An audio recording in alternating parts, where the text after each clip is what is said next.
Hey, what's up everybody? It's me, Jordan, and I'm back with another drawing video.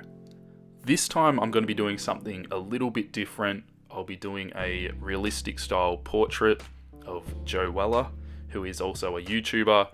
He seems like a cool guy and he makes some pretty funny videos which I've been watching lately, so I just felt like doing a portrait.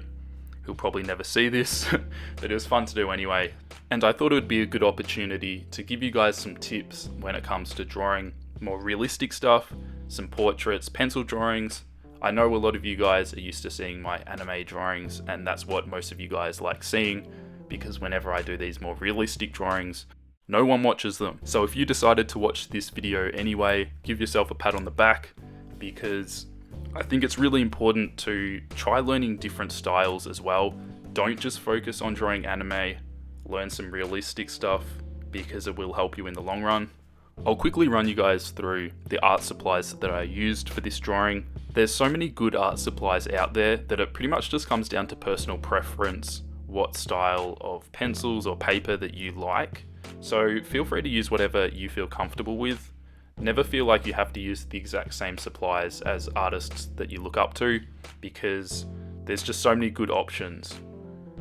What I used for this drawing was my Mars Lumograph pencils, and I really like these. They've just got a really good range of tones, ranging from the really light shades all the way through to the really dark shades, which are pretty much black, which is exactly what I want.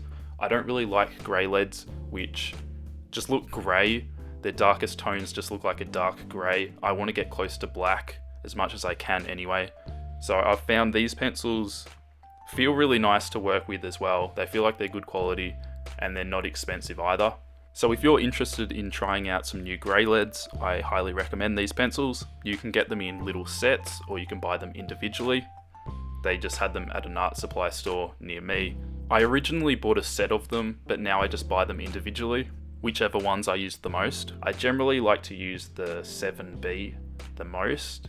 It's really close to the 8B. It's still really dark, but it's a little bit easier to use than the 8B.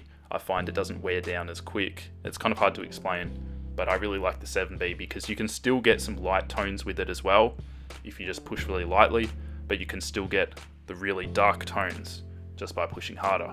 So it's a really good pencil. I like using the HB as well and the 2B. That way you can get some nice softer shading and it's really easy to blend. You'll see I use a Q-tip a lot to kind of smudge it, and sometimes I'll use my finger as well. That smudges it even more.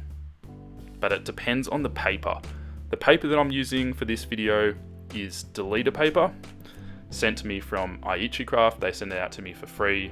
They said they just want me to try it out and let you guys know what I think. So here's my first pencil drawing on it.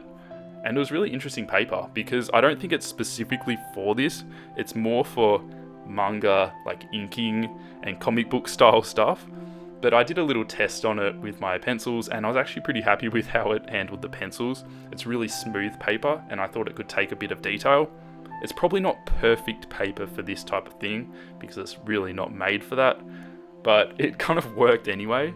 So it was pretty fun paper to work on. I'll talk a little bit about some of the techniques that I used for this drawing. When I start these drawings, I like to work from the top left-hand corner downwards. This minimizes smudging and it's just something that I like doing. Not everyone likes doing this. Some people like starting with the eyes and kind of going from there. It's up to you. It's also nice being able to get all the detail in the hair done first so you don't have to worry about that later, because depending on the hairstyle of the character that you're drawing, it can take a really long time. This one wasn't so bad. The way that I approach colouring hair is to almost colour it in reverse. What I mean by that is the highlights or the spots that you don't colour with the pencil are actually going to be where the strands of hair are. So you're almost just colouring the shadows around the strands. It's kind of hard to explain, but if you look at the drawing, you might be able to kind of see what I mean. It's almost like you're implying detail.